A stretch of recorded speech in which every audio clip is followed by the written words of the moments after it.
नमस्कार, मैं हूं ऋचा शर्मा। आप सभी दर्शकों का अन्नदाता कार्यक्रम में स्वागत करती हूं। किसान का जीवन बहुत मुश्किल होता है। वो अपने खेतों में लंबे समय तक काम करता है, उसका ध्यान सदैव फसल में ही लगा रहता है। वो अपनी कड़ी मेहनत की ताकत पर अपना जीवन व्यतीत करते हैं। ऐसे ही किसानों की प्रगति के लिए हम खेती बाड़ी से जुड़ी कुछ महत्वपूर्ण जानकारियां आप तक लाते हैं। हर रोज सुबह आपके सामने हाजिर होते हैं। तो चलिए कार्यक्रम शुरू करते हैं और सबसे पहले देखते हैं क्या है आज के अन्नदाता में। पशुओं को संतुलित आहार खिलाएं, अधिक दूध उत्पादन पाएं।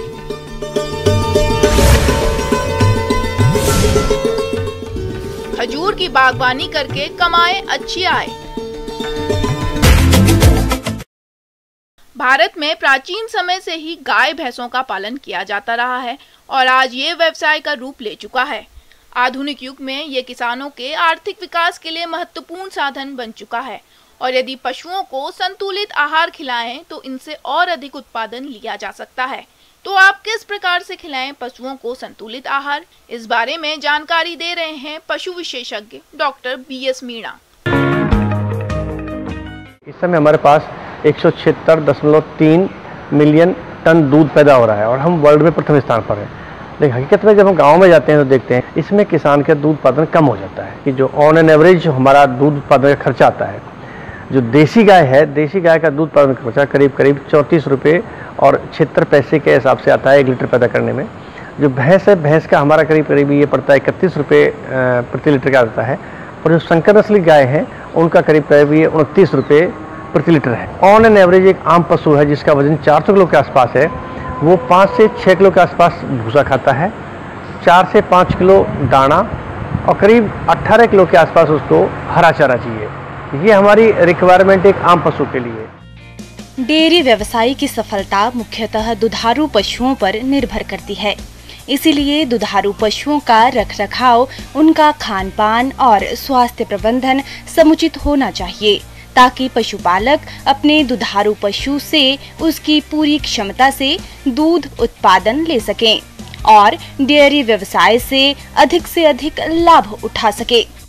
हम दूध के हिसाब से हम दाना की मात्रा बढ़ाते हैं। जैसे कि मान लो कि कोई पशु 10 लीटर दूध दे रहा है या 12 दे रहा है या 15 दे रहा है, तो हम कैसे उसकी मात्रा निर्धारण करें, इसका मोटा तरीका है। यदि भैंस है तो 2.5 किलो दूध पर 1 किलो दाना, और यदि हमारी गाय है, संकर गाय है, तो 3 किलो दूध पर 1 किलो दाना। ये मोटा एक थंब रूल है। देसी भाषा में कहें तो एक जो भैंस है उसको ये कि मान लो 10 किलो दूध दे रही है तो उसको 5 किलो दाना चाहिए, और यदि संकर गाय है तो 10 किलो दूध पर उसको 4 किलो दाना चाहिए। यानी कि 1 किलो पर 500 ग्राम दाना भैंस के लिए, 1 किलो पर 400 ग्राम दाना हमारी गाय के लिए। और हम यहाँ इस बात जोर देना चाहेंगे कि दाने का मतलब यही नहीं है। दाने में कम से कम 5 चीज़ें बहुत ही आवश्यक हैं। जैसे कि जो हमारे मोटे अनाज हैं, चाहे वो ज्वार है, बाजरा है, गेहूँ है, जौ है, मक्का है, इनमें से कोई भी 2 या 3 अनाज हो, ये लेना चाहिए 30 से 33%, मोटा तौर बता रहा हूँ। और खल, जैसे सरसों खल है, बिनोला खल है, तिल की खल है, सोयाबीन खल, ये कोई भी 2 तरह खल हो, वो भी 30 से 33% इनका भाग लेना चाहिए। इसके अलावा जो हमारे पास चुर्री है या चोकर है, इसको 30 से 33%, ये तीनों चीज़ मुख्य हैं। ये मोटा तौर पे 1 तिहाई भाग लेना चाहिए। और 2% हम लेते हैं मिनरल मिक्सचर, जिसे हम खनिज मिश्रण कहते हैं। ये बाज़ार में आमतौर पर मिल जाता है, 80 से 100 रुपये किलो के हिसाब से ये मिल जाता है, खरीद सकते हैं। और इसमें 1% हम मिलाते हैं साधारण नमक। इस तैयार राशन में से दूध के हिसाब से, जैसे देसी हमारे पास गाय हो या भैंस हो, भैंस की बात करें तो भैंस की जैसे कि फैट % ज़्यादा होती है तो उसको ज़्यादा दाना चाहिए। यानी कि 1 किलो दूध पर आधी किलो दाना हमें ये देना है, जो 5 तत्वों से मिलकर बना है। और जो हमारी संकर गाय है उनको ये 400 ग्राम दाना देना है। आमतौर पर जो देसी गाय है या हमारी जो भैंस हैं, इनके में दूध में वसा की मात्रा ज़्यादा होती है, तो इनको हमें ज़्यादा दाना देने की ज़रूरत है।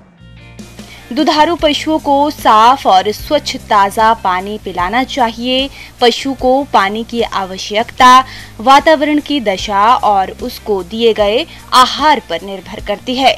हरे चारे में पानी की मात्रा अधिक होने से पशु कम पानी पीते हैं परंतु दुधारू पशुओं को गर्मियों में कम से कम 4 बार और सर्दी में 2 बार ताज़ा पानी जरूर पिलाएं। दुधारू पशु के उत्पादन का सीधा संबंध उसको दिए गए आहार से होता है, क्योंकि पशु को दिया गया आहार उसके पालन, दुग्ध उत्पादन और गर्भाशय में पल रहे बच्चे के काम आता है। यदि पशु गर्भित है तो प्रत्येक दुधारू पशुओं को समयबद्ध ताज़ा स्वच्छ भरपेट चारा देना चाहिए और इससे आपका पशु स्वस्थ रहेगा और अधिक दूध देगा, जिससे फायदा अधिक होगा। तो देखो, आमतौर पर ये होता है किसान भाई, जो पशु दूध देता है उसको दाना देते हैं, लेकिन जो पशु प्रेग्नेंट है उसको भूल जाते हैं। यदि हमारा पशु गर्भित भी है तो उसको 1 किलो दाना अलग से देना है। इससे क्या होगा कि जो पशु अपना दूध उत्पादन नहीं दे रहा है, लेकिन अंदर की जो क्षमता है, जैसे कि हम पशु के जनन कहते हैं, जैसे बच्चेदानी है, अंडादानी है, गर्भाशय है, तो इनका विकास ढंग से होगा और अगले ब्यात में अच्छा दूध देगी। 100 किलो वजन पर हम 2.5 से 3 किलोग्राम शुष्क पदार्थ हम देते हैं। शुष्क पदार्थ की मैं मोटी मोटी गणना कर रहा हूँ आपसे कि जैसे भूसा है, भूसा में हमारे पास 90% ड्राई मैटर होता है, हरे चारे में हमारे पास 20% ड्राई मैटर होता है। तो मान लो कि एक बच्चा है 100 किलो का है, तो 100 किलो के बच्चे को हमें 2.5 किलो सूखा पदार्थ देना है। मोटे तौर पर हम बात करें देसी भाषा में, तो एक जो बछड़ी है जो 100 से 200 किलोग्राम वजन की है, तो उसको हम आमतौर पर जो चारा देते हैं 10 किलो के आसपास हरा चारा देते हैं और 2.5 से 3 किलो के आसपास हम भूसा खिलाते हैं और उसको 1.5 से 2 किलो हम दाना मिश्रण देते हैं। ऑन एन एवरेज 1 किलो दाने का खर्चा करीब करीब 20 रुपये आता है, और यदि वो 1 किलो दाना बढ़ाने से हमारा 1 किलो दूध बढ़ता है तो दूध की कीमत आजकल 40 रुपये कम से कम गाँव में है, तो हमें सीधा 1 किलो दाना बढ़ाने से 20 रुपये का नेट मुनाफा होगा। किसान भाइयों, अभी तक आपने खेती से जुड़ी हुई कुछ उपयोगी जानकारियां देखी। अब लेते एक छोटा सा ब्रेक, जल्द ही लौटेंगे और कार्यक्रम में आगे भी है खेती बाड़ी से जुड़ी कुछ महत्वपूर्ण जानकारियां, तो बने रहिए हमारे साथ। ब्रेक के बाद आप सभी दर्शकों का अन्नदाता में स्वागत है। चलिए अब रुक करते हैं अगली कड़ी की ओर। अपने राज्य में खजूर की बागवानी करके किसान बढ़िया मुनाफा कमा रहे हैं, क्योंकि खजूर का किसानों को अच्छा बाजार भाव मिल जाता है और इसकी खेती राज्य के रतीले भागों में आसानी से की जाती है। तो जो किसान खजूर के बाग लगाने जा रहे हैं, वे किसान इनका बाग लगाते समय किन किन बातों का खास ध्यान रखें, देखिए हमारी ये खास रिपोर्ट।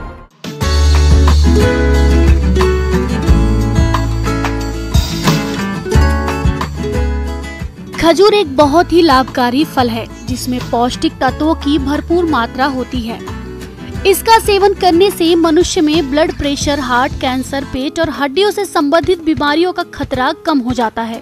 खजूर के फलों से अनेक प्रकार की चीजें जैसे जूस, जैम, चटनी, अचार और बेकरी उत्पाद बनाए जाते हैं। इसके सूखे हुए फलों से पिंड, खजूर और फलों को सुखाकर छुआरा बनाया जाता है, जिसका बाजार में अच्छा मूल्य मिलता है और मरुस्थलीय इलाके में इसकी बागवानी से पर्यावरण को भी काफी फायदा होता है। जलवायु। खजूर एक शुष्क जलवायु का पौधा है, इसलिए इसके पौधों को अधिक वर्षा की जरूरत नहीं होती। मरुस्थलीय क्षेत्रों में जहां पानी की किल्लत है, वहां भी इसकी बागवानी आसानी से की जा सकती है। इसके पौधे तेज धूप में अच्छे से विकास करते हैं। वहीं एक कहावत है, खजूर के पांव पानी में और सिर धूप में रहता है तो अधिक फल देता है। ठंडे प्रदेशों में इसकी बागवानी नहीं की जा सकती। इसकी बागवानी के लिए 7 से 8.5 pH मान वाली भूमि की आवश्यकता होती है। पौधों की अच्छी वृद्धि करने के लिए 30 डिग्री तापमान की आवश्यकता होती है और फलों के पकने के दौरान इसे 45 डिग्री का तापमान चाहिए होता है। उन्नत किस्में। वर्तमान समय में खजूर की कई उन्नत किस्में मौजूद हैं, जिन्हें जलवायु और पैदावार के हिसाब से उगाया जा रहा है, जो इस प्रकार से हैं। बरही। खजूर के इस किस्म को अधिक उत्पादन प्राप्त करने के लिए उगाया जाता है।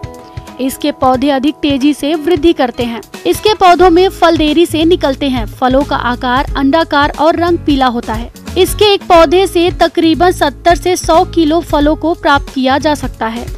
खुनेजी। खुनेजी किस्म के पौधे सामान्य रूप से वृद्धि करते हैं। इसका पौधा कम समय में पैदावार देना आरंभ कर देता है। इसमें लगने वाले फलों का रंग लाल होता है, जो स्वाद में काफी मीठे होते हैं। इसके एक पौधे से तकरीबन 60 किलो खजूर प्राप्त हो जाते हैं। हलावी। यह खजूर की एक अगेती किस्म है जो जुलाई के महीने में उत्पादन के लिए तैयार हो जाती है। इस किस्म के फलों का रंग हल्का नारंगी पाया जाता है, जिसमें छिलका पीले रंग का होता है और इसका एक पौधा 100 किलो तक की पैदावार देता है। खजूर की हलावी, बरही, खुनेजी ताजा फल खाने के लिए अच्छा है और मेडज्यूल, खदरावी सुखाने और प्रसंस्करण के लिए उपयुक्त है। खजूर का प्रसारण। खजूर के पौधे में नर और मादा फूल अलग अलग पौधों पर आते हैं। इसका प्रसारण बीज, ऑफ शूट, सकर, जिसका वजन 8 से 10 किलो होता है और टिश्यू कल्चर से तैयार पौधों से किया जाता है। पौध लगाने का तरीका। सबसे पहले सही स्थान का चयन करते हैं। इसके बाद 8 गुणा 8 मीटर की दूरी पर निशान बनाकर खेत में 1 मीटर व्यास के गड्ढे खोदकर तैयार कर लिए जाते हैं। ये गड्ढे पौध लगाने के 1 महीने पहले तैयार कर लिया जाता है। पौध लगाने से पहले प्रति गड्ढे में कीटनाशी 30 ग्राम डालते हैं। इसके बाद 25 किलो कंपोस्ट खाद को मिट्टी में मिलाते हुए भरते हैं। गड्ढा भरने के बाद सिंचाई कर देते हैं। इस प्रकार गड्ढा पौध लगाने के लिए तैयार हो जाता है। खजूर के नर्सरी पौध किसी सरकारी रजिस्टर्ड नर्सरी से ही खरीदना चाहिए। इसके पौधों को खरीदते समय यह जरूर ध्यान रखें कि पौधे बिल्कुल स्वस्थ हो। खजूर के पौधों को तैयार किए गए गड्ढों में सावधानी पूर्वक 8 गुणा 8 मीटर की दूरी पर लगाया जाता है। पौधा लगाने के बाद हजारा से पानी देना चाहिए। 1 हेक्टेयर में 156 पौधे लगाए जाते हैं। खरपतवार नियंत्रण। खजूर की बागवानी के बाद अक्सर कई तरह के खरपतवार उग जाते हैं, जिन्हें निराई गुड़ाई करके समय समय पर निकालते रहना चाहिए। इससे बाग में कीट रोगों का प्रकोप कम होता है, पौधों की अच्छी बढ़वार होती है। सिंचाई। खजूर के पौधों को बहुत ही कम सिंचाई की आवश्यकता होती है। गर्मियों के मौसम में इन्हें 15 से 20 दिन में पानी देना चाहिए। वहीं सर्दियों के मौसम में इसके पौधों को महीने में केवल 1 बार ही सिंचाई की आवश्यकता होती है। वहीं ड्रिप से सिंचाई करने पर पानी की बचत होती है। खजूर के फलों की पैदावार। खजूर का पौधा रोपाई के 5 वर्ष बाद पूर्ण रूप से फल देने के लिए तैयार हो जाता है। जब इसके फल पक जाते हैं तब इसके फलों की तुड़ाई 3 चरणों में कर लेनी चाहिए। पहले चरण की तुड़ाई में इसके ताजे और पके हुए फलों की तुड़ाई की जाती है। वहीं दूसरे चरण में इसके नर्म फलों की तुड़ाई की जाती है और अंतिम चरण में फलों के सूख जाने पर तुड़ाई की जाती है, जिसका इस्तेमाल छुहारा बनाने में किया जाता है। इस प्रकार किसान खजूर की बागवानी करके अच्छा खासा मुनाफा कमाकर अपनी आर्थिक स्थिति मजबूत कर सकते हैं। ब्रेक के बाद एक बार फिर से आप सभी दर्शकों का अन्नदाता कार्यक्रम में स्वागत है। बढ़ते हैं अगली प्रस्तुति की ओर। अपने राज्य में किसान विभिन्न तरह की सब्जियों की खेती करके अच्छी आमदनी कमाते हैं और यदि किसान अपनी सब्जी वाली फसलों में ड्रिप लगाकर घुलनशील उर्वरकों का प्रयोग करते हैं तो कम पानी और कम खर्च में अधिक पैदावार ले सकते हैं। तो किस प्रकार से उपयोगी है सब्जियों में ड्रिप और घुलनशील उर्वरकों का उपयोग, आइए जानते हैं विषय विशेषज्ञ डॉक्टर जेसी शर्मा से। जैसे कि ज़्यादातर किसान आजकल गर्मियों के मौसम में सिंचाई जो है करते हैं सब्जी वाली फसलों में ड्रिप के माध्यम से ही करते हैं, ताकि कम से कम जल से ज़्यादा एक क्षेत्र में सिंचाई की जा सके और ज़्यादा से ज़्यादा सिंचाइयाँ भी दे सके। तो जैसे ड्रिप के माध्यम से जब हम सिंचाई देते हैं तो हमारे पास पानी जो है वो बड़े थोड़े एरिया में ही हम देते हैं, जो पूरा फील्ड को नहीं हम सिंचाई करते हैं, पौधे के नज़दीक ही हम करते हैं ताकि वो ज़्यादा समय तक वो सिंचाई बनी रहे। बूंद बूंद या ड्रिप सिंचाई पद्धति यह एक ऐसी सिंचाई पद्धति है जिसमें पौधे की आवश्यकता के अनुसार पानी बूंद बूंद करके पौधे की जड़ों के पास दिया जाता है। इस विधि से सिंचाई करने पर पानी की 50 से 70% तक की बचत के साथ ही मजदूरी की भी बचत होती है। उचित जल प्रबंधन से भूमि में वायु संचार और पानी का सही अनुपात होने से पौधे स्वस्थ रहते हैं। ड्रिप सिंचाई पद्धति रेतीली और खारी जमीन पर खारे पानी के लिए भी अनुकूल है। और जब हम ड्रिप का प्रयोग करते हैं तो हम खाद को भी ड्रिप के माध्यम से दे सकते हैं, जिसको हम फर्टिगेशन कहते हैं।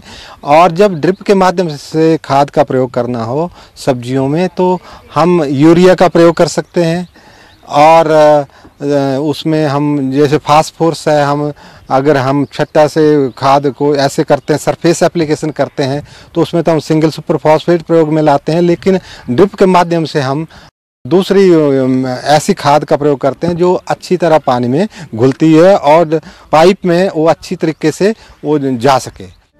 हमारे जो किसान भाई ड्रिप विधि से सब्जी फसलों की खेती कर रहे हैं, तो वह अधिक पैदावार के लिए सब्जी फसलों में ड्रिप के द्वारा सिंचाई के साथ कौन कौन सी घुलनशील पोषक तत्वों का प्रयोग कर, आइए जानते हैं। तो जैसे यूरिया है, इसका जो सॉल्युबिलिटी अच्छी है, तो इसको हम ड्रिप के माध्यम से प्रयोग कर सकते हैं। नाइट्रोजन की जो सारी मात्रा है हम ड्रिप के माध्यम से दे सकते हैं। लेकिन फास्फोरस के लिए हमें थोड़ा सा ऐसी खाद का चयन करना पड़ता है जो पानी में घुलती हो। जैसे हमारे पास 15-15-15 है, 12-32-16 है, 19-19 है, इस तरह का हम मिक्सचर लेते हैं जिससे हम फास्फोरस की जो भरपूर मात्रा है उसको हम पौधे में सब्जी में दे सकें। उसके बाद रहा हमारे पास पोटासियम। पोटासियम के लिए भी हम ये हमारे पास म्यूरेट ऑफ पोटास है, ये पानी में अच्छी घुल जाती है, तो इसको भी हम ड्रिप के माध्यम से प्रयोग में ला सकते हैं। तो जो भी क्वांटिटी होती है एक बीघा के लिए कितनी हमारी खाद प्रयोग में होनी है, तो उसको हम देख लेते हैं कि अगर हम ड्रिप के माध्यम से 30 सिंचाइयाँ अगर किसी फसल को दे रहे हैं, तो हम ऐसा करते हैं कि 30 में से 15 सिंचाइयाँ ऐसी होती है जिनमें हम खाद डालते हैं, 15 सिंचाइयों में खाद नहीं डालते हैं। जैसे एक सिंचाई में खाद डाली तो दूसरी सिंचाई में हम सिंपल इरिगेशन करेंगे, सिंपल पानी ही देंगे। फिर हम तीसरी सिंचाई में फिर खाद डालेंगे, चौथी सिंचाई में फिर हम इरिगेशन ही करेंगे। इसी तरह हर एक अल्टरनेट जो सिंचाई होगी उसमें हम खाद का प्रयोग करेंगे। जो भी एक बीघे के लिए मात्रा होती है खाद नाइट्रोजन, फास्फोरस, पोटास की, उसको हम 15 हिस्सों में बांट लेते हैं, 15 स्प्लिट्स में बांट लेते हैं।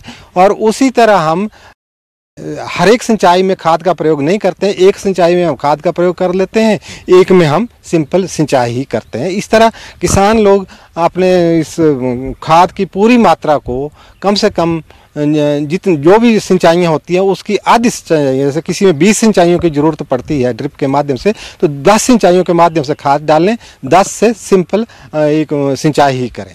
लेकिन हमें सबसे पहले ये देखना होता है कि जो भी खाद हम ड्रिप में डालते हैं उसकी सॉल्युबिलिटी अच्छी होनी चाहिए।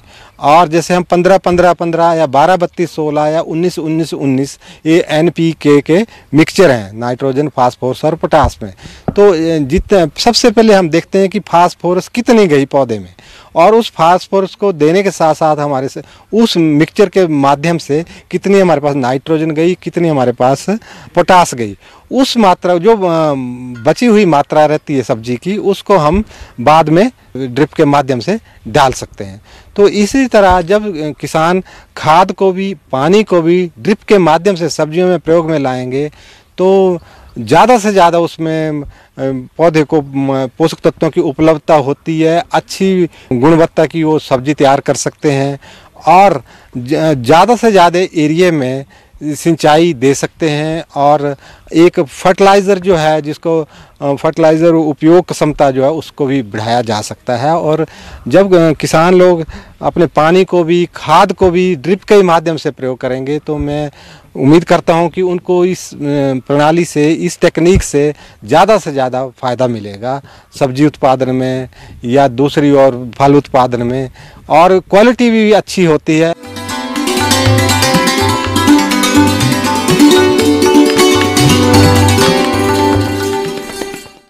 अन्नदाता हेल्पलाइन निःशुल्क फोन संपर्क सेवा के माध्यम से आपके द्वारा पूछे गए प्रश्नों में से 1 या 2 महत्वपूर्ण प्रश्न को हम अपने कार्यक्रम में शामिल करते हैं।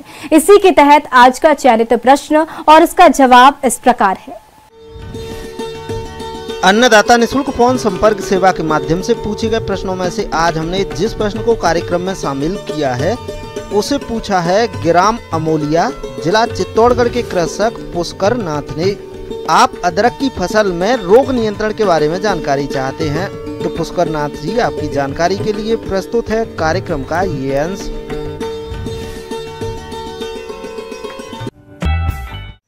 किसान भाई, आप अगर अदरक की खेती अभी कर रहे होंगे तो खरीफ फसल में किसान भाई देखिएगा कि इसका जो राइजोम है, प्रकंद हम लोग हिंदी में कहते हैं, उसमें गलने की समस्या होती है या वो सड़ जाता है। हम लोग इसको प्रकंद सड़न रोग कहते हैं। ये अमूमन जो है सो आपको फफूंद से भी होता है और बैक्टीरिया से भी होता है। इस रोग के कारण तने पर जमीन की सतह के पास जलसिक्त धब्बे या पतली लंबी धारियां दिखाई देती हैं। प्रभावित तना व प्रकंद चिपचिपा हो जाते हैं तथा उनसे दुर्गंध आती है। तने को आसानी से खींचकर प्रकंद से अलग किया जा सकता है। यदि प्रभावित प्रकंद के एक छोटे टुकड़े को साफ पानी में थोड़ी देर रखें तो पानी का रंग गंदला या दूधिया हो जाता है। पहले तो जब हम लोग कहते हैं कि अगर प्रकंद लगाने वाली अवस्था में है तब तो आप उसको पहले उपचार करके लगाइए। तो उसका है कि ब्लू कॉपर 50 का 3 ग्राम प्रति लीटर से घोल बना करके अगर आप आधे घंटे तक उसको उसमें डुबो करके फिर निकाल के रखते हैं तो ये समस्या कम आती है। और दूसरा एक है कि ये इसमें जो बीमारी आती है ये पीथियम के से भी आती है। पीथियम भी एक फफूंद है। पहचानेंगे कैसे? तो देखेंगे कि जो संक्रमित पौधे हैं गलन रोग से, उसमें आप देखेंगे कि वो पीला पड़ने लगेगा पत्तियां उनकी, और पीला पर कि वो मुरझा जाएंगी और धीरे धीरे पूरे पौधे आपके मुरझा करके आपको गिर जाएंगे। नियंत्रण उपायों में बीज कंद का रोग से मुक्त क्षेत्रों से चयन करना चाहिए। अदरक की खेती के लिए अच्छे जल निकास वाले खेतों में करना चाहिए। जिन खेतों में बीमारी लगातार आ रही है वहां 5 वर्षीय फसल चक्र अपनाएं। बुवाई के समय अदरक के प्रकंदों को ट्राइकोडर्मा हेजुयानम से 6 से 8 ग्राम प्रति लीटर पानी के घोल उपचारित करें।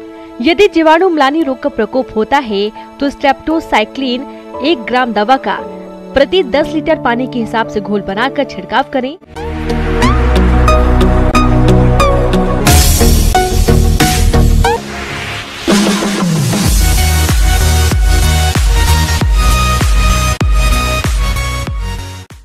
आइए अब एक नजर डालते हैं राज्य के कुछ चुनी हुई मंडियों के प्रमुख फसलों के बाजार भाव पर।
किसान भाइयों, अन्नदाता आपकी सेवा के लिए संकल्परत है। कृषि संबंधित समस्या और सुझावों के लिए आप हमें इस पते पर संपर्क भी कर सकते हैं। प्रोड्यूसर अन्नदाता news 18 Rajasthan, Ramoji film city Hyderabad 501512। साथ ही आप हमें ईमेल भी कर सकते हैं। हमारा ईमेल है p18annadatarajasthan@nw18.com। इसके अतिरिक्त आप हमें निःशुल्क हेल्पलाइन नंबर 180088921663 पर सोमवार से शनिवार सुबह 10 से शाम 4 बजे के बीच संपर्क कर सकते हैं। किसान भाइयों, अब समय हो रहा है आपसे विदा लेने का, तो हमारी अन्नदाता टीम को दीजिए इजाजत। कल फिर आपसे होगी मुलाकात कृषि संबंधित कुछ और महत्वपूर्ण जानकारियों के साथ। नमस्कार।